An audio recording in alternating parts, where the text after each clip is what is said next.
All right, guys. This is going to be the pickup videos, games and movies I've found for about a month and a half. I'm probably going to separate it. October being like halfway, mid-October. So this covers like basically 6 weeks from September through mid-October, and then I'm going to probably accumulate some things from mid-October through Black Friday, the end of November. So leading up to start here, I got some movies. I found these at Goodwill. The Goodwill near my house has movies for like 60 some cents. So they sometimes do get stuff like I don't normally see. So I've been going there more so than the one pawn shop that I used to go to. It's kind of away from where I live at now. But anyway, for less than $1, I found this old cartoon that used to be on Saturday mornings in the 90s. I can't remember if it came on in like the mid 90s or late 90s. I know it wasn't early 90s, but it might have lasted maybe like a season or two. And I always thought it was a neat show. It was called Bump in the Night, and this character was named Mr. Bumpy, and it was all about like characters under the bed, um, doing stuff under the bed. It was kind of a weird show, but I always thought it was meant to be kind of funny. I don't know if they did this before Toy Story or after Toy Story, but it has a lot of similarities to Toy Story, just kind of being a little bit weirder. I know it kind of like Ren and Stimpy was like a weird cartoon that like some parents probably didn't want their kids watching, but that's probably what did this show in. But anyway, this has 8 episodes, so I don't know if that. I don't really honestly know how many episodes there were, but I just thought that was cool to see. It's been a long, long, long, long time since I've seen more than 20 some years since I've probably seen any of these easily. But also kind of interested in seeing Samurai Jack because I can remember watching this. This was like the pilot episode, which I don't know if it was an hour or how long it was. Like no commercials, uninterrupted type of thing, which I thought was interesting at the time, coming on Cartoon Network, and it had like a neat art style. And I never really stuck with the show because I just got older and just started looking at like watching cartoons was kind of I just didn't have time for it, but I do remember watching this. This probably came out like maybe right around right around the millennium, like right around 2000, I think, is when it would have came out, like 99, 2000 ish. But just thought I'd get it, and then I was really happy to see this. I haven't seen this movie in a long time, but like I just like thinking about it being November, December, and getting to watch Christmas Vacation and I haven't seen Vegas Vacation in a long time. That one scene in this movie where the tour guide at the Hoover Dam, and that guy always makes me laugh hysterically, like because Randy Quaid's there with like his fishing rod, and anyway, I won't even try to embarrass myself trying to do that whole scenario. If you know what I'm talking about, that was hilarious. Um, Couple older last gen games. It's sad to say call last gen because it just feels like I was playing these not long ago. At a game store that I had credit at, I got for $3 is Warhammer Space Marines. I know it's kind of more of like a generic third person shooter, but I've heard decent things about it. Um, I actually got this off eBay, the Silver Star Sniper Elite V2 version, which it comes with like 3 extra missions, and I bought it to play the extras. I've beat that game at least twice. It's just a fun game to run through, and then when you know what how to play the game, you can beat it really really easily. I can almost beat the game in like two sittings, like just because it's not that hard, and um, it definitely starts to show its age. I can kind of tell when I was playing through it this time around. But I feel like the DLC was not worth it, even though I only spent like $6 or $7 off eBay. Um, Couple other games. Battlefront 2 I actually found at Goodwill. They charge $1.99. You can see the price written on the top there. So for $2, Battlefront 2. I bought Battlefront 1 just a few weeks, months ago, back in the summer. I played it, the first one, a little bit, but I feel like I don't really remember, but I had read that the campaign in Battlefront 2 is more enjoyable. So I know that they're very, very, very similar games, except I'm sure Battlefront 2 is probably a little bit more polished. Um, this game I've been keeping my eyes on, and I just kind of been waiting and waiting to pull the trigger to buy it. But I got this off eBay for just not a whole lot. I think it was maybe $6 to $8, and that was free shipping. I felt like it was. It's not gonna be like a rare game or anything like that, but it is a.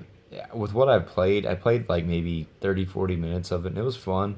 It's got the stationary camera type of deal. It's Ninja Samurai type of game. I can't remember if it takes place in Japan or China. I don't remember.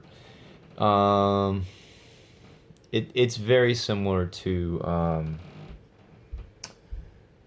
oh man, I'm trying to think of the Capcom series, Onimusha.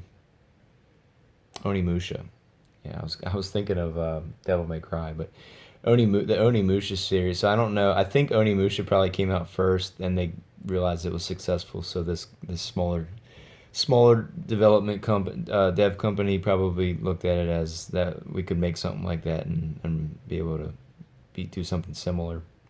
But it's a very polished game. I was actually pretty impressed with how everything works. It flows really nicely. Graphics aren't that bad. I feel like PlayStation 2 games that just kept the idea of like stationary cameras, and then like as the character moves, the camera moves to a different perspective. They tend to be like they hold up better. I think they visually uh, are doing better as time goes on visually. Like there's a water scene like early in the game that I was like I'm pretty impressed with the way that looks. It's not that bad. But yeah, Genji, the Dawn of the Samurai. Look up video of it. It's pretty good. With what I've played so far. Um, so anyway, at GameStop they had a buy four for 20 deal, but you got to get games 9.99 and under. And I really got lucky finding four decent games all at the same store, which is like the equivalent of like winning the lottery.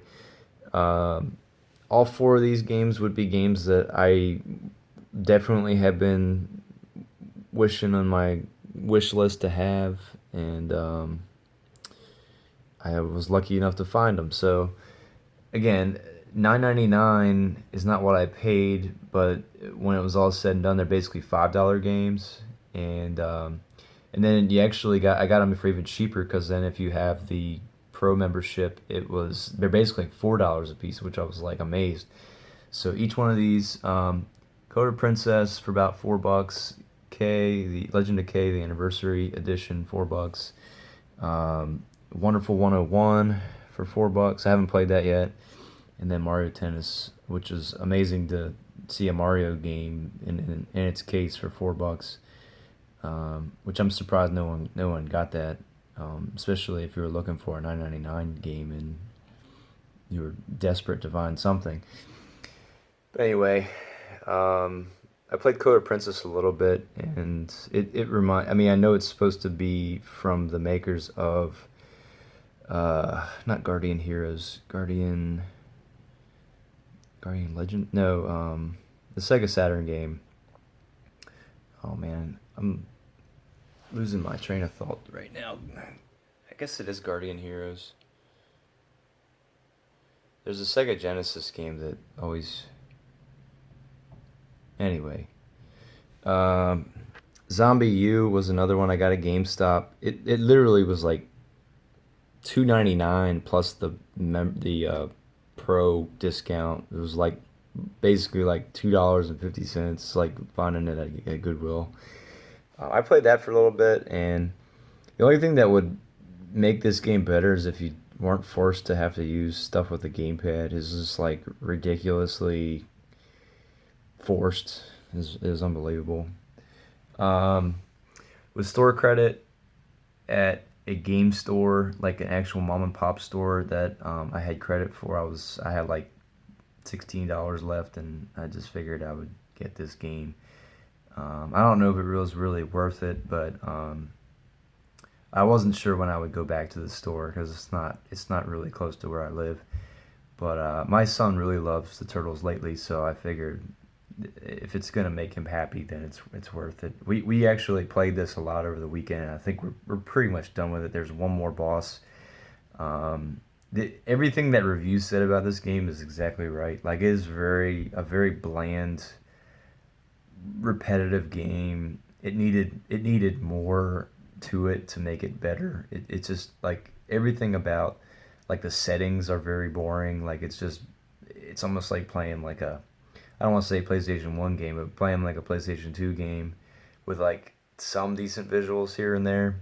Like the boss battles are only what makes it remotely fun.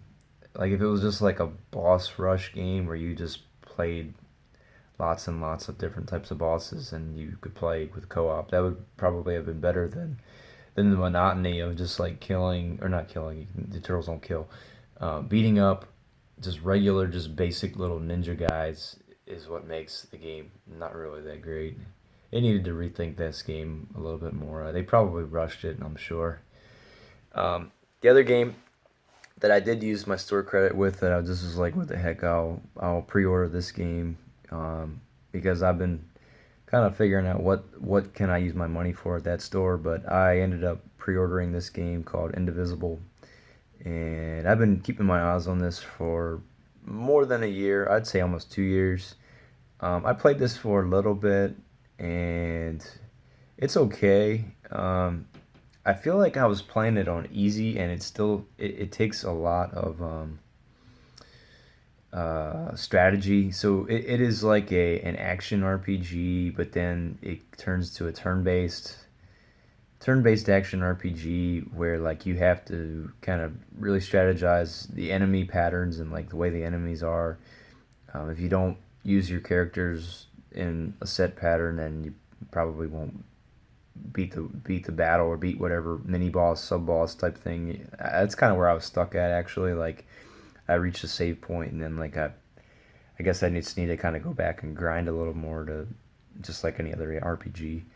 But I would say like if this is $39.99 right now, I would say this would be more of a comfortable price at 19.99 or 24.99, but not $40.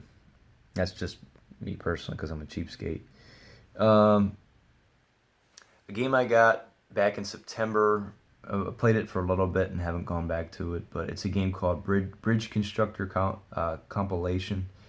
I was really interested in the Portal, um, how they got the Portal license and how they used it. It uses the Unity engine, but it's like a physics-based platformer where you try to build, I almost said puzzles, bridges to try to get vehicles from point A to point B. That's really all it is.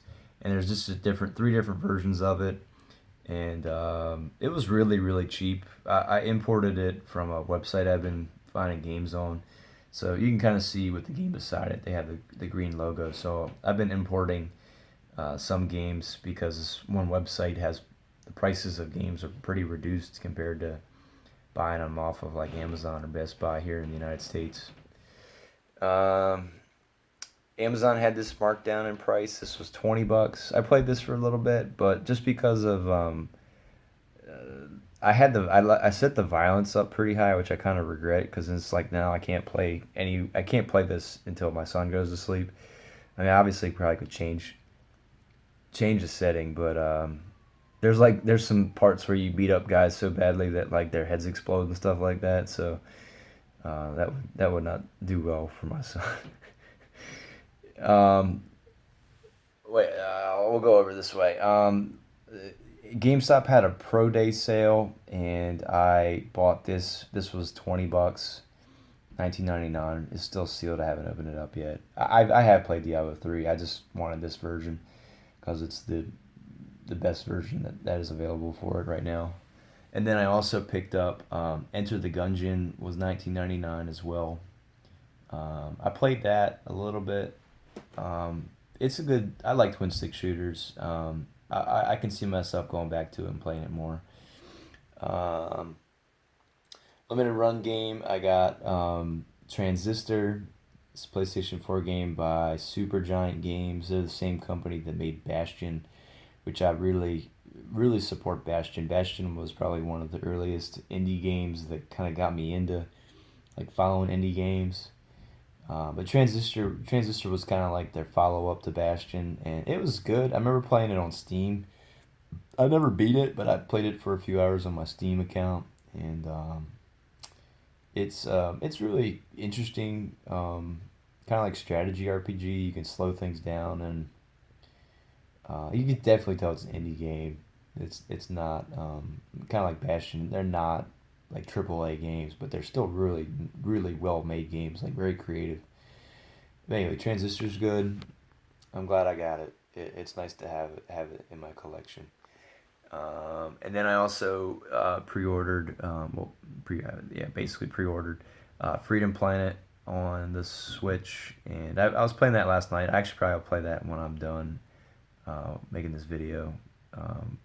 It was pretty impressive. I was debating about getting it for PlayStation 4, but the Switch is a good way to play it. And then the last game, um, lastly here is Agilos for the Switch. You can buy this for the PlayStation 4 as well. I keep reading people, especially like on Twitter. Like I follow certain people that like collect on Twitter, and people were posting about how they got this game, this Agilos game, and they're like other people commenting about how did you get that? I didn't know this even came out. Blah blah blah blah blah. So like long story short, this game I've been following this game for over a year. I even like reached out to the developer and the developer of this game, and I've asked them a few times if they were thinking about ever making a physical copy of it. And so this game was published by P-Cube, which if you don't know anything about them, I think they're a UK based publishing company, and they published some indie games. Only ones I can really think of is Cat Quest was P-Cube, and Rabby Reeby had a PAL printing, even though Limited Run did that one as well. But some of the games that they've done are really indie type games that probably don't have a huge print run. But people were complaining on Twitter about how they can't find this, they can't find this, they can't find this. But if you go, so the website that like I was saying that like I've been buying some games off of, I'm trying to think if I bought. I pre-ordered some other ones that have yet to. I'm waiting on them. But the game is called, or the website's called Base.com. Base.com is I'm pretty sure a UK retailer, because when you look at it, the currency is in pounds, I believe. I don't think it's in euros. I think it's in pounds. So when you go onto that website, like this is in stock still. So I don't know. I guess people just are not familiar with that website. I know that there's other PAL websites that might be selling this, and the people were talking about how it's all sold out here and there, blah blah blah. But this also came out on PlayStation 4 version, and I think what's gonna be problematic for this is if they only print so many.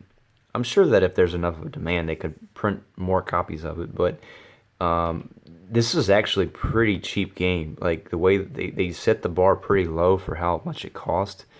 I haven't played more than two. They're not levels. It's like it's very similar to like Zelda, Mega Man, and Wonder Boy, where like you play dungeons, like you kind of move around the different zones of the world. And I only really made to like the second part, but I don't really know how long it is. But it's not expensive. Like it's actually pretty impressive how cheap it was, even to have it shipped to here to the United States. But I think the PlayStation 4 version is even cheaper. somewhere between like 15 and 20 bucks. I'm not even kidding you. If you go on the base.com and you explore the different games that are available, you should be able to find that in stock. I think the last time I checked earlier, like last week, it was still there. But really good game. If you want a game that kind of blends those three together, like I said, Mega Man, Wonder Boy, and like old school NES Zelda, kind of. Yeah, it's the side-scrolling one. Zelda 2, I think, is what that is. That's kind of what this game is, and controls work really well. I'm sure that if you wanted it on a PlayStation 4 controller, then get the PlayStation 4 version, but it works really well. Everything just runs smooth and everything like that. It has decent boss battles and stuff like that. Like I think this guy is like the third or fourth boss, I think. But anyway, let me know what you think. Looking forward to Black Friday. I can't believe I'm saying that already because we're pushing closer to November here. And next time I make a video, it'll be about games that I'm picking up for Black Friday. So if you want to comment about any of the games or stuff I have here, or your predictions for some good stuff for Black Friday, feel free to leave the comments later.